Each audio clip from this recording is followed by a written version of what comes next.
महिला ने गमले में एक बीज बोया और एक ही रात में वह बीज तेजी से अंकुरित होकर बाहर आ गया। लेकिन इससे भी अधिक आश्चर्य की बात यह थी कि उसकी खिली हुई पंखुड़ियों में एक अंगूठे जितनी बड़ी लड़की उग आई। महिला ये देखकर स्तब्ध रह गई। उसने लड़की को अपने हाथ में उठाकर ध्यान से देखा और उसकी खुशी का ठिकाना नहीं था।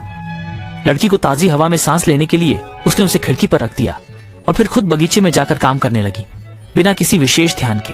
थोड़ी देर में एक चिड़िया लड़की के पास आई। लड़की ने उसकी पंखों की तारीफ की कि वे बहुत सुंदर है। चिड़िया ने कहा कि बाहर की दुनिया और भी ज्यादा सुंदर है और वहां की आवाजें भी बहुत मधुर है। उसने लड़की को साथ चलने का निमंत्रण दिया, कहा कि जल्दी ही वापस ले आएगी। लड़की प्रलोभन में आ गई और बिना मां को बताए ही चिड़िया पर सवार हो गई। शुरू में लड़की डर के मारे अपनी आंखें नहीं खोल सकी, लेकिन फिर उसने रंग बिरंगी दुनिया को देखकर चकित रह गई। लड़की ने चिड़िया से उसे खुले मैदान पर ले जाने को कहा। संयोग से चिड़िया को जरूरत महसूस हुई तो उसने लड़की से कहा कि यहीं ठहरो और कहीं मत जाना, और फिर खुद शौचालय चली गई। जैसे ही चिड़िया चली गई, थोड़ी देर बाद एक काली छाया अचानक प्रकट हुई और लड़की को उठा ले गई। दरअसल बैल का एक मेंढक लड़की को अपना दुल्हन बनाना चाहता था, क्योंकि उसने लड़की की खूबसूरती पर मोहित हो गया था। उसने लड़की को कमल के पत्ते पर फंसा दिया और फिर शादी की तैयारी करने चला गया। अपरिचित माहौल को देखकर लड़की डर के मारे रोने लगी। सोने की मछली ने फंसी हुई लड़की को देखकर उसकी मदद करने का फैसला किया, इसलिए मछली ने कमल के पत्ते के तने को काट दिया, जिससे पत्ता तैरने लगा। अब तक जो दुल्हन उसके हाथ में आ चुकी थी को भागते देख मेंढक ने उसका पीछा शुरू कर दिया। मेंढक तुरंत पीछा करने लगा, लेकिन लड़की तितली की मदद से जल्दी ही मेंढक के चंगुल से बाहर आ गई। इस तरह से ऐसे में लड़की अजनबियों से भरी नदी में बिना किसी उद्देश्य के भटक रही थी और इसी समय सर्दियां भी आ गईं। बेसहारा लड़की ने फैसला किया कि वह किनारे पर जाकर एक नया आश्रय ढूंढेगी। बिना कपड़ों के वह बस चल पड़ती है। लड़की ने 2 पत्तों से खुद को लपेट लिया और अकेले बर्फीले खेतों में चल पड़ी। पता नहीं उसने कितना चलना जारी रखा, लेकिन आखिरकार उसे एक जीवित प्राणी मिला, जो वास्तव में एक खेत का चूहा था। उसने देखा कि लड़की भारी बर्फ में भी स्कर्ट पहने हुए थी, इसलिए चूहे ने सोचा कि लड़की को अपने घर ले जाना बेहतर रहेगा ताकि उसे गर्मी मिल सके। लड़की ने फैसला किया कि वह चूहे के यहाँ नौकरानी बनकर रह जाएगी और अगले साल मौसम गर्म होने पर घर लौटेगी। लड़की को मेहनती देखकर चूहा तुरंत मान गया। तभी बगल के गंजे चट्टान चूहे मिलने आए। लड़की जल्दी से अतिथि को घर के अंदर ले गई।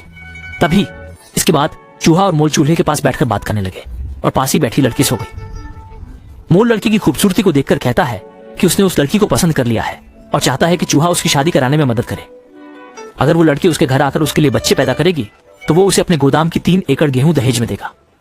चूहा इतने अच्छे अवसर को देखकर सोचता है कि यह मौका नहीं गंवाना चाहिए। सोचने लगा कि ऐसा मौका गंवाना नहीं चाहिए, इसलिए उसने लड़की से छिपाकर वादा कर लिया और बेखबर लड़की लगातार उस चूहे का धन्यवाद करती रही। उसने सबसे अच्छा कमरा भी अपने लिए छोड़ दिया। इस दिन लड़की ने देखा बर्फीले मैदान में एक चिड़िया है और ये वही चिड़िया थी जो उसे घर से बाहर ले गई थी। ठंड से जमी हुई चिड़िया को देखकर लड़की ने तुरंत उस पर कंबल डाल दिया। ज्यादा समय नहीं लगा, अंततः चिड़िया ने अपनी आंखें खोली और उसने भी उस लड़की को पहचान लिया। इसके बाद लड़की चिड़िया को चूहे के घर ले गई, जहाँ के गर्म वातावरण ने चिड़िया को तुरंत ठीक कर दिया। उसने खुद को दोषी ठहराते हुए कहा, उस दिन जब तुम गायब हो गई तब मैं तुम्हें बहुत खोजा, लेकिन नहीं मिली। आज दक्षिण की ओर जाते समय मैं अपने परिवार से बिछड़ गई और बर्फीले तूफान में फंस गई। अच्छा हुआ कि तुम यहाँ हो, तुमने उन्हें बचा लिया। लड़की ने उससे कहा कि चिंता मत करो, जैसे ही सर्दी खत्म होगी हम घर वापस चलेंगे। इस तरह चुपचाप से चिड़िया चूहे के घर में रह गई। समय तेजी से बीत गया और जल्द ही वसंत का मौसम आ गया और यह गर्मी का समय था।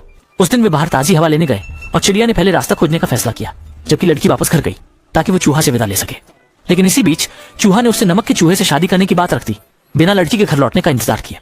चूहा उसे पहले से तैयार शादी के मंडप पर ले गया। लड़की जान गई कि उसके बचने की कोई उम्मीद नहीं है, इसलिए उसने चूहे से सूर्य को अलविदा कहने की इजाजत मांगी, क्योंकि बाद में उसे सुरंग में रहना पड़ेगा जहां सूर्य का दीदार नहीं होगा। चूहे ने लड़की की गुजारिश मान ली। लड़की जल्द बाहर आई और पास के फूल पौधों को देखकर गाना गाने लगी। तभी वह चिड़िया वापस आ गई।